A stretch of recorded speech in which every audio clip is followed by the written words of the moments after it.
नबी प्यारे नबी सुन्नत तेरी दुनिया दी है नबी।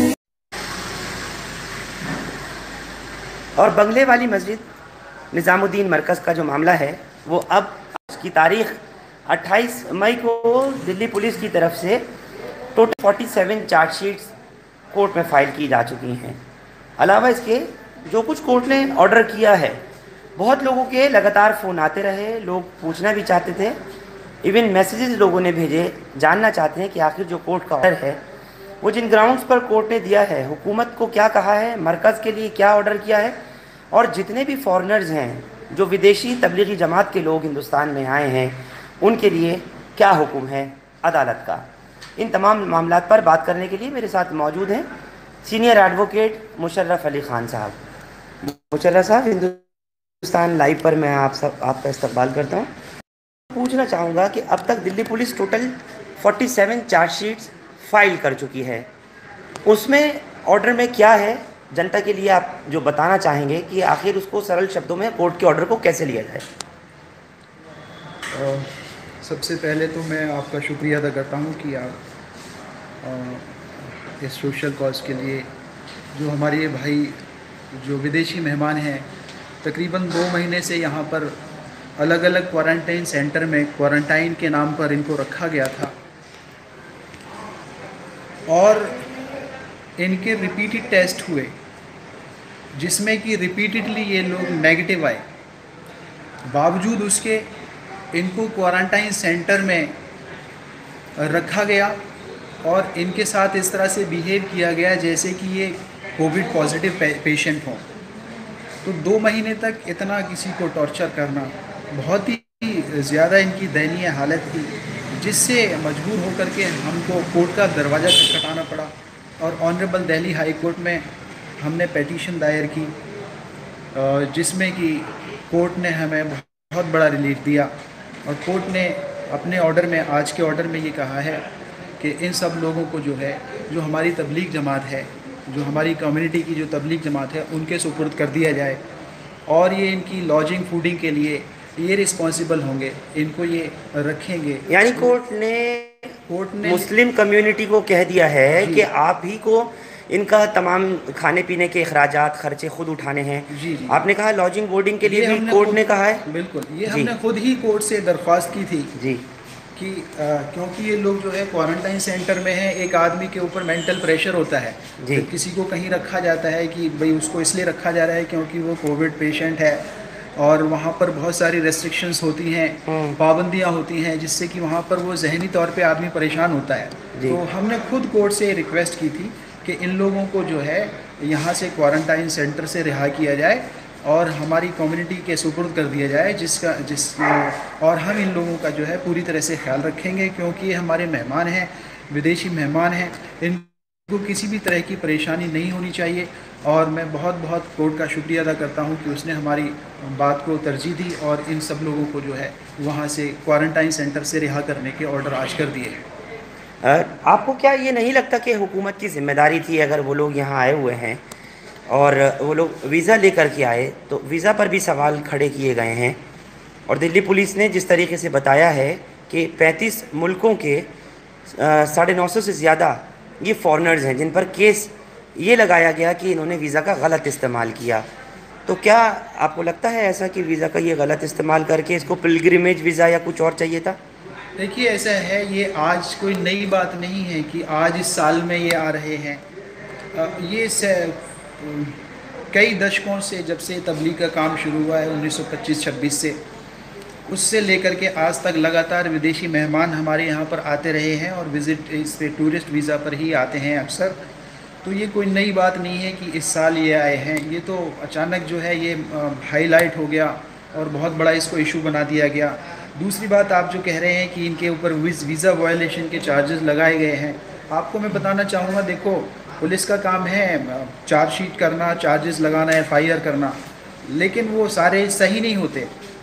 जब ट्रायल चलता है, जज साहब के सामने, अदालत के सामने जब बात आती है, तो वहाँ पर दूध का दूध और पानी का पानी हो जाता है। और जो है वहाँ पर पाया जाता है कौन सा चार्ज सही लगाएगा, कौन सा गलत लगाएगा। यही वजह है कि अक्सर जो 99% केसेस में जो है सारे मुलाजिम जो है बरी हो जाते हैं, एक्यूज़ जो है बरी हो जाते हैं। तो ठीक है, उन्होंने लगाया, उनका काम है ये, उन्होंने अपना काम कर दिया, अब कोर्ट का आगे काम है। इंशाल्लाह ये सारे लोग जो है इन चार्जेस से बरी हो जाएंगे। मैं तमाम दर्शकों को बता दूं जो लोग देश विदेश से इस वक्त हिंदुस्तान लाइव देख रहे हैं, आप सुन रहे हैं, एडवोकेट मुशर्रफ अली ख़ान हैं ये, जो आप लोगों को आज तक की जो कोर्ट के ऑर्डर और अब तक की कार्रवाई है वो बता रहे हैं। बताना चाहूँगा कि दिल्ली पुलिस की तरफ से आज की तारीख तक टोटल 47 चार्जशीट्स दायर की जा चुकी हैं कोर्ट में, और ऑलरेडी 35 चार्जशीट 2 दिन के अंदर अंदर दायर की गई। उनके अलावा जो फ्रेश 12 चार्जशीट्स थी 536 फॉरनर्स के ख़िलाफ़, जो कि 3 मुल्कों के थे, अलावा उनके टोटल 374 फॉरनर्स की 32 ममालिक के जो थे उनके ख़िलाफ़ चार्जशीट लगाई गई। टोटल नंबर ऑफ़ फॉरनर्स जो हैं 910 हैं। तमाम लोगों की जानकारी के लिए बता दूं, जो लोग कोई 2000 कह रहा है, कोई 5000 कह रहा है, मैं बता दूं अब तक टोटल नंबर ऑफ़ फॉरनर्स 910 हैं, और टोटल नंबर ऑफ़ कंट्रीज़ जहाँ के लोग मरकज़ी तबलीगी जमात में मरकज़ में आए थे वो ममालिक हैं 35। सर, ये जो खाने पीने के इंतज़ाम के लिए कहा गया है, मैं आपको करेक्ट करना चाहूँगा, ये जो आप फिगर बता रहे हैं टोटल नंबर ऑफ़ फॉरनर्स, ये सिर्फ दिल्ली के बारे में बात है। वैसे ऑल ओवर इंडिया में और भी फॉरनर्स हैं। नहीं सर, मैं दिल्ली ही की बात कर रहा हूँ। दिल्ली की बात है तो मैं थोड़ा सा इसको वाजे कर दूँ, इस बात को जी क्लियर करना चाहूँगा कि सिर्फ दिल्ली के बारे में ये बात है जो ऑर्डर आया है, और बाकी यूपी में, महाराष्ट्र में और एपी में, तेलंगाना में और जगह जगह पर जो है फ़ॉरेन की जमातें हैं, वो लोग इसमें शामिल नहीं हैं। ये सिर्फ दिल्ली के बारे में ये बात है कि 910 जो आप बता रहे हैं और कहीं पर 955 हैं, तो ये जो भी बात है ये दिल्ली से मुताल्लिक है। सर, मैं दिल्ली ही के लिए बता रहा हूँ जी, क्योंकि ये वो आंकड़ा है जिसको दिल्ली पुलिस ने आज ही पब्लिक किया है। दिल्ली पुलिस ने ही आज इस आंकड़े को दिया है, और मैं उन फॉरनर्स की बात कर रहा हूँ 35 मुल्कों के 910 जितने लोग बताए गए, ये दिल्ली पुलिस की तरफ से बताए गए हैं, क्योंकि दिल्ली पुलिस ने ही ये बात कोर्ट में चार्जशीट फाइल की है 47 टोटल नंबर की। सर, इसमें जो चार्जेस इन पे हैं वो वायलेशन ऑफ वीज़ा रूल्स के हैं, violation of government guidelines, rules and regulation regarding epidemic disease act के लगाया है। तो कोर्ट ने इसको कंसिडर किया आज का माहौल देखते हुए? देखिए, कोर्ट ने तो अभी कुछ भी कंसिडर नहीं किया है। ये तो अभी पुलिस ने जो चार्जशीट किया है, जो एफआईआर की है जो मरकज़ के ख़िलाफ़, उसी में इनको फर्दर इम्प्लीकेट कर दिया गया है। अभी 4 दिन पहले, 1 हफ़्ता पहले तक इनके ऊपर कोई भी चार्ज नहीं था, बट ड्यूरिंग द इन्वेस्टिगेशन जब इन्होंने तहकीकात की पुलिस ने, क्राइम ब्रांच ने, तो इन्होंने इनको फर्दर इसी एफआईआर में जो मरकज़ की है 63/2020, इसी में इनको इम्प्लीकेट करके इनके ऊपर ये चार्जेस लगाए। पहले ये नहीं थे। ये जो एफआईआर हुई थी ये 31 मार्च 2020 को हुई थी। तब ये चार्जेस, फॉरेनर के ऊपर कोई चार्ज नहीं था, कोई भी फॉरेनर इसमें इम्प्लीकेट नहीं किया गया था, लेकिन अब 1 हफ्ते पहले ही इनको किया गया है और इनके ऊपर ये चार्जेस लगाए गए हैं। सर, टोटल मरकज़ निज़ामुद्दीन ने इंगेज किया है, आप मुझे उनके नाम बता देंगे उन वकीलों के? जी, इसमें हमारी एक टीम काम कर रही है इस केस से, ख़ास तौर से इस केस के लिए। वो मिस्टर फुज़ैल अय्यूबी हैं, सुप्रीम कोर्ट के वकील हैं, AOR हैं, और मैं ख़ुद हूँ इसमें, मुशर्रफ अली ख़ान मेरा नाम है, और हमारे एक सीनियर एडवोकेट हैं अहमद ख़ान साहब, और एक हमारे कुलीग हैं, यंग कुलीग हैं जिनका नाम है फ़हीम ख़ान। ये 4 लोगों की टीम इस केस पर काम कर रही है, और ये तो दिल्ली से मुताल्लिक है। पूरी ऑल ओवर इंडिया में हमारे बहुत सारे वकील भाई जो है इन विदेशी मेहमानों को लेकर के जो है फ़िक्रमंद हैं, और सब अपने दिन रात जो है जैसी भी उनसे इनकी मदद हो रही है कोर्ट के ज़रिए से इनका केस परस्यू कर रहे हैं। इनके अलावा कोई और वकील नहीं है आप लोगों के अलावा टीम में? दिल्ली में हमारी जो टीम है वो यही है, 4 लोगों की टीम है। मैं नाम नहीं लेना चाहूँगा, कुछ वकील ऐसे हैं वो कहते हैं कि हम वहाँ के प्रवक्ता और वकील हैं मरकज़ के, हालांकि आप लोगों को हम देख रहे हैं कि आप लोग ऑफ रिकॉर्ड भी तमाम चैनल नहीं, अखबार नहीं, कुछ नहीं, लेकिन आप लोग काम कर रहे हैं। देखिए, हमारे पास काम ही इतना है कि हमें इन सब चीज़ों के लिए वक्त ही नहीं है। तो अब जो भी हमारे भाई हैं वो उनका अटैचमेंट है, तबलीग जमात कोई ऐसा मखसूस काम नहीं है कि किसी ऑर्गेनाइजेशन या किसी ग्रुप का एक हो। ये पूरी ऑल ओवर इंडिया, और मैं यूँ कहूँगा कि पूरे ही वर्ल्ड में इस काम का जो है आप देख सकते हैं नज़ारा। तो सभी लोग इससे अटैच हैं इमोशनली, और सब लोग कोशिश करते हैं कि हम इससे जुड़ें। तो हम ये नहीं कह सकते कि फ़लाँ शख्स नहीं है, वो सब अपने दिल से जो है मेहनत कर रहे हैं। सर, आपको लगता है कि इसके अंदर जो प्रोहिबिटरी ऑर्डर है अंडर सेक्शन 144 CRPC वो जो लगाया गया है, तो सेक्शन 144 तो इम्पोज जो किया गया था वो मरकज़ से लोगों को निकालने के बाद किया गया था, या उस वक्त में कि जब तबलीगी जमात के लोग मरकज़ निज़ामुद्दीन से निकाले जा रहे थे और उनके ऊपर 144 धारा का उल्लंघन लगाया है? पहले मैं आपको थोड़ा सा क्लियर करना चाहूँगा कि मरकज़ हज़रत निज़ामुद्दीन जो है वो है क्या जी। वो एक आलमी मरकज़ है, एक सेंटर है पूरे वर्ल्ड का, जहाँ पर कि सारी दुनिया से लोग आकर के वहाँ ठहरते हैं तबलीगी जमात के, हाँ, तबलीगी जमात के सिलसिले में आकर के वहाँ, क्योंकि वो मरकज़ है तो बहुत सारे लोग जो यहाँ इंडिया में आते हैं वो देखने भी आते हैं उसको, वहाँ पर नमाज़ पढ़ने भी आते हैं, वहाँ पर बैठ के बयान भी सुनने आते हैं। तो ज़रूरी नहीं है कि सारे लोग तबलीग जमात में ही शामिल होने के लिए आएंगे। कोई भी विदेश से आए, आप लोग भी हैं, आप चाहे जमात में न जाएं लेकिन अटैचमेंट होता है कि भाई मैं दिल्ली आया हूँ तो मरकज़ में ज़रा देख लेता हूँ बैठ करके। तो इस तरह के बहुत सारे लोग आते हैं वहाँ पर, और जो लोग आते हैं वो वहाँ ठहरते भी हैं, क्योंकि उनका लॉजिंग फूडिंग का, बहुत सारे लोग गरीब लोग मुल्कों से आते हैं, वहाँ पर ही वो ठहरते हैं। इतना खर्चा नहीं होता कि यहाँ के होटलों के खर्चे बर्दाश्त कर सकें, तो वहाँ उनके लिए रहने खाने पीने का भी इंतज़ाम किया गया होता है। तो वो सब लोग वहाँ रहते हैं बाकायदा, कोई 3 दिन, कोई 1 हफ़्ता, कोई 10 दिन वहीं पर रह जाता है। तो जिस वक्त ये प्रोहिबिटरी ऑर्डर्स प्रोमलगेट हुए थे, अप्रोप्रिएट अथॉरिटी ने जो ये किए थे, उस वक्त already they were there inside, मरकज़ के अंदर वो मौजूद थे और वो वहाँ पर रह रहे थे। ये खुद जो FIR है वो ये कहती है कि वो लोग वहाँ रह रहे थे। वो ऐसा नहीं है कि प्रोहिबिटरी ऑर्डर्स लागू किए गए और वो लोग वहाँ पर आकर के बैठ गए और उसका उन्होंने उल्लंघन किया, ऐसा नहीं है। ये ऐसा दिखाने की कोशिश की जा रही है कि वो लोग प्रोहिबिटरी ऑर्डर्स के बावजूद वहाँ पर आकर के जमा हो गए, ऐसा नहीं है। दे वर ऑलरेडी इनसाइड जिस वक्त पे ये ऑर्डर जो है लागू किए गए हैं, यानी वो पहले ही से अंदर थे और रह रहे थे, देश के प्रधानमंत्री की बात को मान रहे थे कि जो जहाँ है वहाँ रुक जाए। मैं बता रहा हूँ आगे, जी जी, मैं आगे बता रहा हूँ। वो अंदर रह रहे थे, ये बात मैं नहीं कह रहा, FIR में लिखा हुआ है कि वो वहाँ रह रहे थे, ठीक है। और जब हमारे माननीय प्रधानमंत्री जी ने जब ये ऑर्डर किया कि जो जहाँ हैं वहीं रहे, तो वो सब लोग अंदर रुक गए। बाकायदा हमने एप्लीकेशन लिख करके राइटिंग में थाने में दिया कि भाई आप हमें यहाँ से निकलने की इजाज़त दीजिए, हमारे पास जो है ट्रांसपोर्ट भी है, हमारे पास बसेस भी हैं, हमारे पास अपने ड्राइवर भी हैं, क्योंकि सारी जो ट्रांसपोर्ट है वो सबको सस्पेंड कर दिया गया था। हमने SDM साहब से जो है इजाज़त मांगी, परमिशन मांगी, लेकिन वो अवेट करते रहे हम, लास्ट मोमेंट तक हमें वो परमिशन नहीं मिली और 31 मार्च को ये FIR हमारे ऊपर कर दी गई। तो ये सरासर गलत है और जो है कोर्ट इसको जो है बिल्कुल इसके अंदर न्याय करेगा और इंशाअल्लाह ये जो सब लोग जो है इससे बरी होंगे, बाइज़्ज़त बरी होंगे। एडवोकेट मुशर्रफ साहब, आपसे बस 2 सवाल और ले रहा हूँ। इन फॉरनर्स के ऊपर ख़ास तौर से इस बात का भी एक चार्ज लगाया है दिल्ली पुलिस की तरफ से, सेक्शन 269, जिसमें कि इन्फेक्शन को फैलाने और जो डेंजरस बीमारी है उसको बढ़ावा देने में सबसे बड़ा रोल अदा करने की बात कही, एक। और दूसरा कि जो क्वारंटाइन के जो रूल्स हैं उनको डिसोबेड किया है। क्या आप इस पर रोशनी डालेंगे? पहले सवाल का जवाब दे रहा हूँ आपका जी। मुझे बड़ी हैरानी होती है कि इस तरह के चार्जेस हमारे जो पढ़े लिखे जो हमारी प्रोसिक्यूशन एजेंसी है वो इस तरह की बिल्कुल एक ब्लंडर करती है, ब्लंडर कह सकते हैं आप इसको, which is apparent of the face of FIR itself. यानी पुलिस के लिए आप कह रहे हैं? जी, मैं कह रहा हूँ ये ब्लंडर है अपने आप में।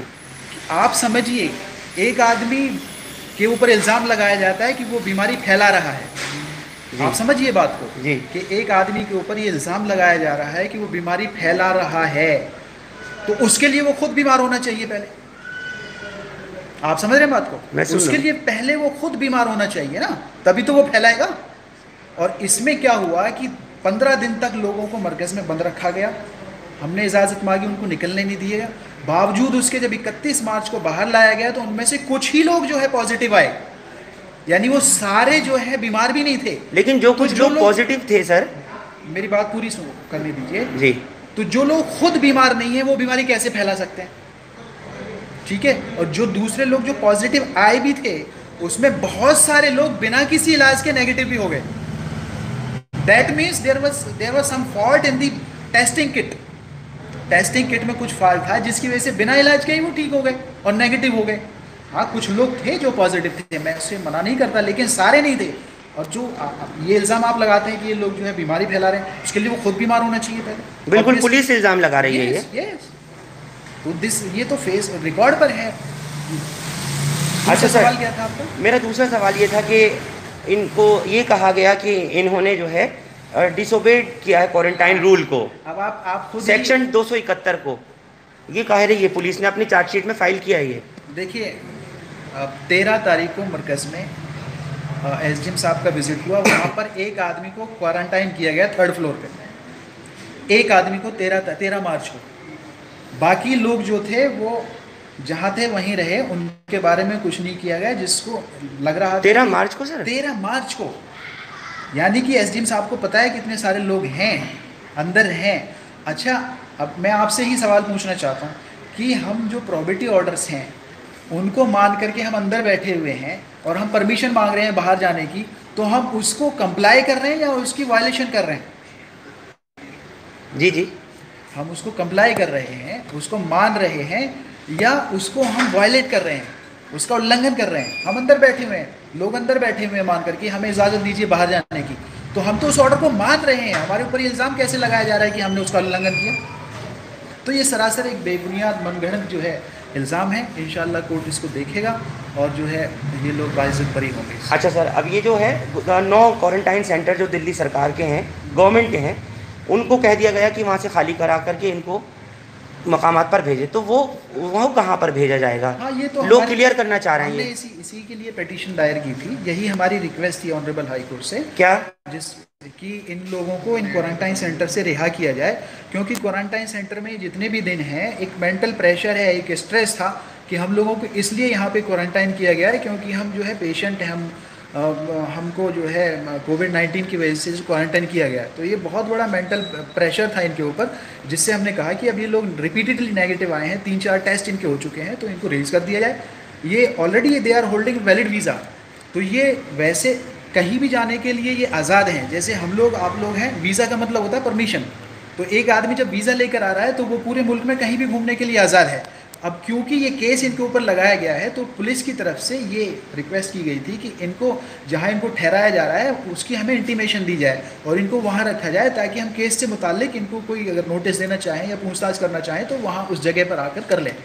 ये एक छोटी सी बात है बस। तो ये आप लोगों ने खुद चाहा था? हमने खुद इसी के लिए जो है पिटीशन लगाई थी, और ये इसमें बाकायदा जो है हमने लिख कर दिया था कोर्ट को। हमने जो कुछ 8-9 जगह जो थी वो बताया था, इसमें हमने लिस्ट दी है। मतलब मरकज की तरफ से बताया गया कि 8-9 जगह है। कौन सी जगह थी जहाँ इन्हें रखा जाएगा फॉरेनर्स को, जमातियों को? जमीयत उलमाए हिंद है और हज हाउस है, और एक जायद कॉलेज है यहाँ पर शाहीन बाग में, HR स्कूल है जाकिर नगर में, MS क्रिएटिव स्कूल है सीताराम बाज़ार में, MS क्रिएटिव स्कूल जाकिर नगर वेस्ट में है, और मेराज इंटरनेशनल स्कूल है, एक्सेस स्कूल है। ये आप जो है इस ऑर्डर को अगर देखेंगे तो इसमें ये सारी डिटेल इसकी मौजूद है। यानी ये आपकी कोशिश थी कि क्वारंटाइन सेंटर से इनको, सरकारी क्वारंटाइन सेंटर से जहां बदहाली की हमने लगातार खबरें दिखाई हैं, वहां से आप लोगों ने चाहा था कि इनको निकाल करके उन जगहों पर जो आप तजवीज़ दे रहे थे, जिसको आप लोग चाहते थे हो, जी, तो वो तो मान लिया गया। क्योंकि ये हमारे विदेशी मेहमान हैं, तो इनकी खिदमत करना, इनको बाइज्जत हमें रखना हमारा ये फ़र्ज़ है, और हमारा नहीं पूरे मुल्क का, क्योंकि ये पूरे बाहर मुल्क से आए हैं, तो हमारे सबके मेहमान हैं, इनकी देखभाल करना हमारा फ़र्ज़ है।